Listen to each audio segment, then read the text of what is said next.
Praise the lord. ప్రభునేసు నామములో అందరికీ వందనములు. యేసయ్య మాటను ఈ కార్యక్రమాన్ని వీక్షించడానికి ప్రేమతో నేను మిమ్మను ఆహ్వానిస్తున్నాను. ఈ దినము లూకా సువార్త 8వ అధ్యాయము మొదటి 3 వచనాలను ధ్యానించుకుందాం. వెంటనే ఆయన దేవుని రాజ్య సువార్తను తెలుపుచు ప్రకటించుచు ప్రతి పట్టణములోను ప్రతి గ్రామములోనూ సంచారము చేయుచుండెను. 12 మంది శిష్యులను, అపవిత్రాత్మలను, వ్యాధులను పోగొట్టబడిన కొందరు స్త్రీలను, అనగా 7 దెయ్యములు వదిలిపోయిన మగ్దలేను అనబడిన మరియయు, హేరోదు యొక్క గృహ నిర్వాహకుడగు కూజ భార్య అయిన యోహన్నాయు, సుషన్నయు ఆయనతో కూడా ఉండిరి. వీరును ఇతర అనేకులను తమకు కలిగిన ఆస్తిలో వారికి ఉపచారము చేయుచు వచ్చిరి. ప్రియదేవుని యొక్క బిడలారా, ఈ ఉదయకాశములో యేసు పరిచర్య ప్రారంభము, తన పరిచర్యలో సహకరించే వ్యక్తులు, తన పరిచర్యకు కావలసిన ఫినాన్షియలీ సపోర్టర్స్ ఎవరు అనేది చాలా వివరంగా ఈరోజు లూకా తన యొక్క సువార్తలో తను వివరంగా రాస్తూ ఉన్నాడు. యేసు ప్రభువారు దేవుని రాజ్య సువార్త ప్రకటించడానికి ప్రారంభించినప్పుడు రాజ్య సువార్త తెలియజేస్తూ ఆ రాజ్యం గురించినటువంటి విషయాలను ప్రకటిస్తూ ప్రతి పట్టణములోనూ ప్రతి గ్రామములోనూ సంచారము చేస్తూ ఉన్నాడు. దేవుని రాజ్యమును గూర్చిన సువార్త వాస్తవానికి ఈరోజు అనేక మంది గ్రహించలేకపోతున్నారు. అసలు దేవుని రాజ్యం అంటే ఉందా అనే ఒక సందిగ్ధంలో ఉన్నారు.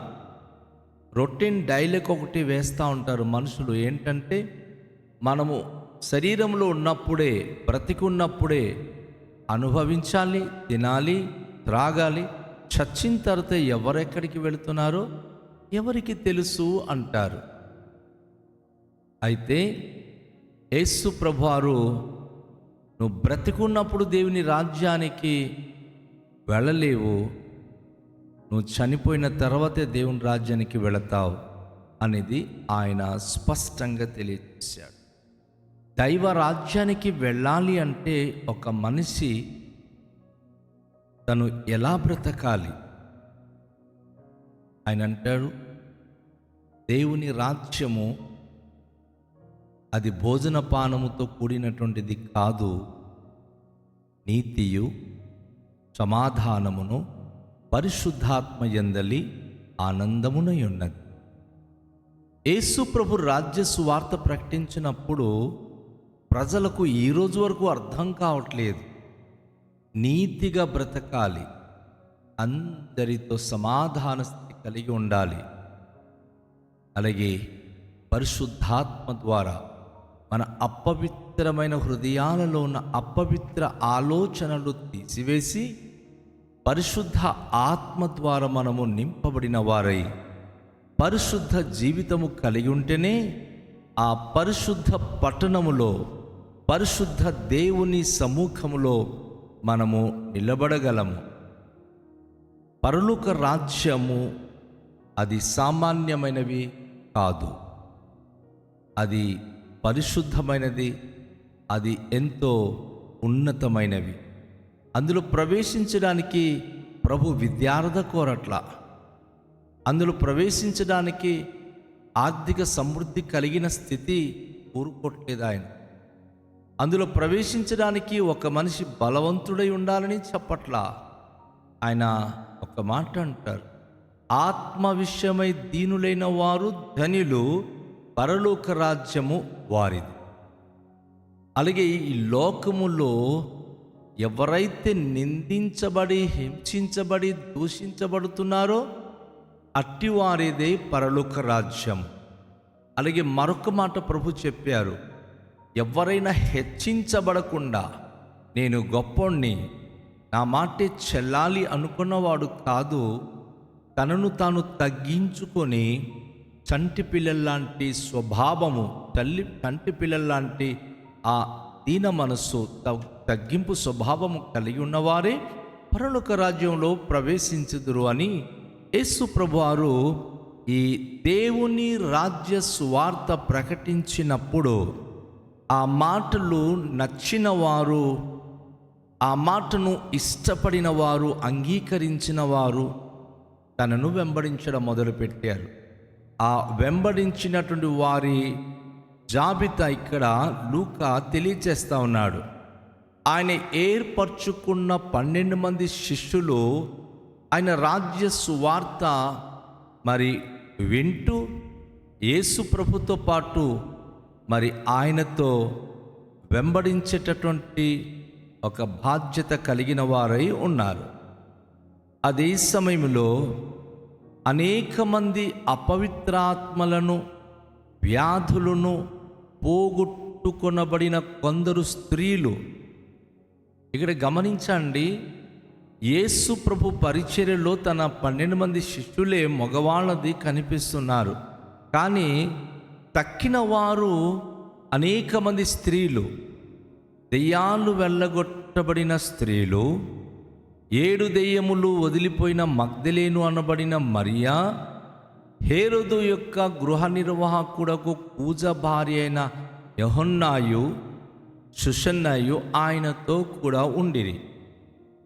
అద్భుతమైన విషయం ఏమిటంటే, చాలామంది ఇళ్లల్లో ఉండి దేవుని సన్నిధిలో ప్రభు అయిన యేసుక్రీస్తును విశ్వసించి ఆయన మాట విని బాగుపడిన వారు ఆయనతో కూడా వెంబడించడం మొదలుపెట్టారు.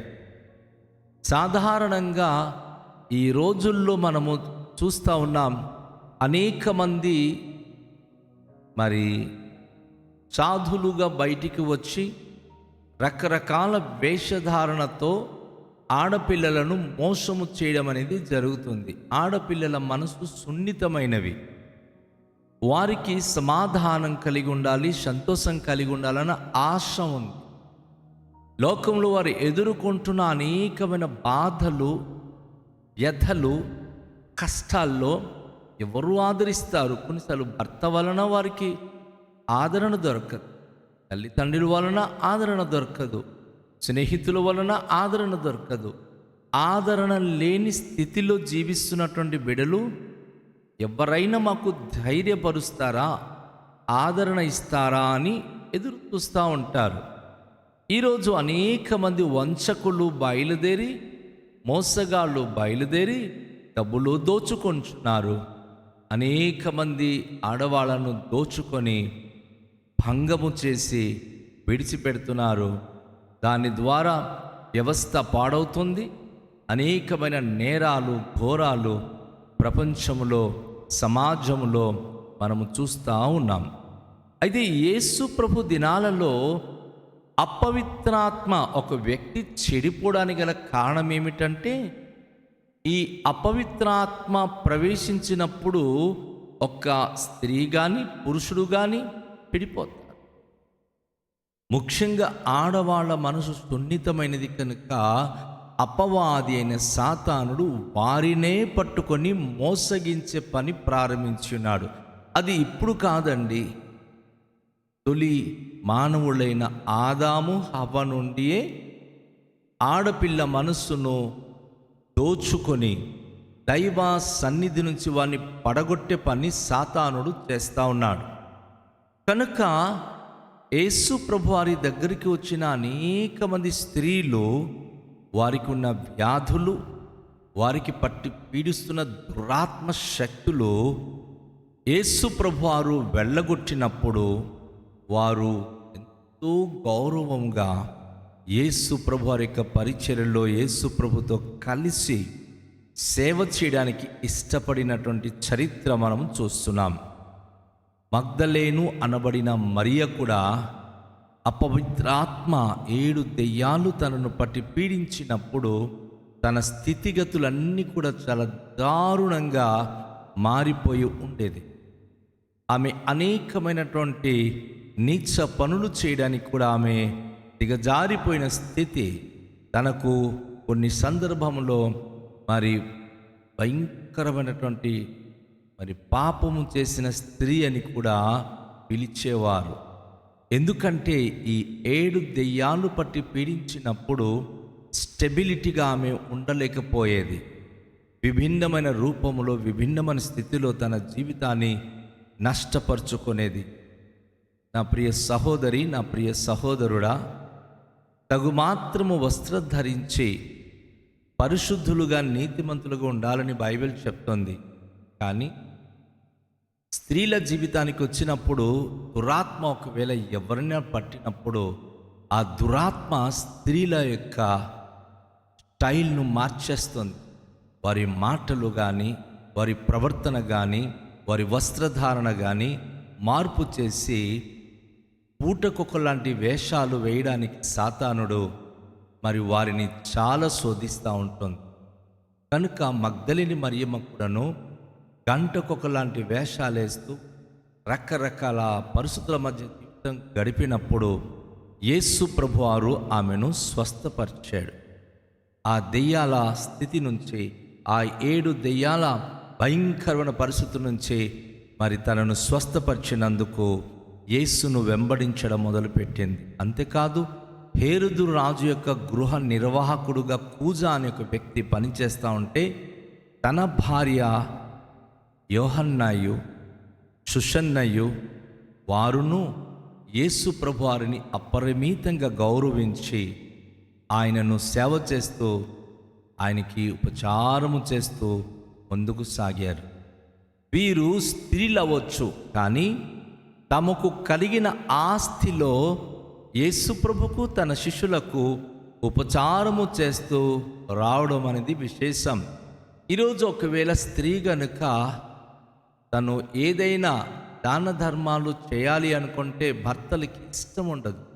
ఎందుకు అది నష్టపరుస్తున్నాం, ఎందుకు అంత ఇచ్చేస్తున్నాం, ఎందుకు అలా ఇవ్వాలని ఉందా అని. కానీ ఇక్కడ బైబిల్లో లూకా సువార్తలో మనం చూస్తున్నాం, అనేక మంది స్త్రీలు తమకు కలిగిన ఆస్తిలో, వారి సంపాదించిన వాటిలో తమ భర్తలకు తెలియచేస్తూ మరి ఆ కుటుంబం అంతా కూడా ఏకీభవించి దేవునికి ఉపచారము చేయువారు. ఎందుకంటే యేసు ప్రభు ఎక్కడున్నా తనకి ఎవరు భోజనం పెడతారు, తనకి ఎవరు ఆదరిస్తారు. తను ఒక్కరే కాదు కదా, 12 మంది శిష్యులు ఉన్నారు. సో వీరందరికీ ఆహారము పెట్టాలంటే ఈ స్త్రీలు యేసు ప్రభువారిని వెంబడించి వారు చక్కటి భోజనాలు సిద్ధపరిచి యేసు ప్రభుకు వారు ఉపచారము చేయడం జరిగేవి. ఈరోజు కూడా పరిచర్యలు మనం చూస్తున్నాం. అనేక మంది స్త్రీలే సంఘములో ఎక్కువగా ఉంటారు. వారు దేవుని పరిచర్య చేసే విషయంలో, సేవకునికి ఉపచారం చేసే విషయంలో స్త్రీలకున్న మనస్తత్వం పురుషులకు ఉండదు. పురుషులు ఒకవేళ వచ్చి వింటారు, ఏదైనా వారు చూసి వెళ్ళిపోతారే తప్ప ఒక కార్యము చేయాలన్నా, ఉపచారము చేయాలన్నా అది స్త్రీలకు దేవుడిచ్చిన గొప్ప ఆధిక్యత. తన పరిచర్య ప్రారంభంలో దేవుడు ఆ అనుభూతి ఇచ్చాడు. అలాగే ఇప్పుడు కూడాను అదే అనుభూతిలో సంఘములో స్త్రీల యొక్క పాత్ర పోషిస్తూ ఉన్నారు. కనుక దేవుని రాజ్య సువార్తలో ఒక వెన్నుముక్కగా ఉండేది స్త్రీలు, వారి యొక్క సహకారాలు, వారి ఉపచారములు.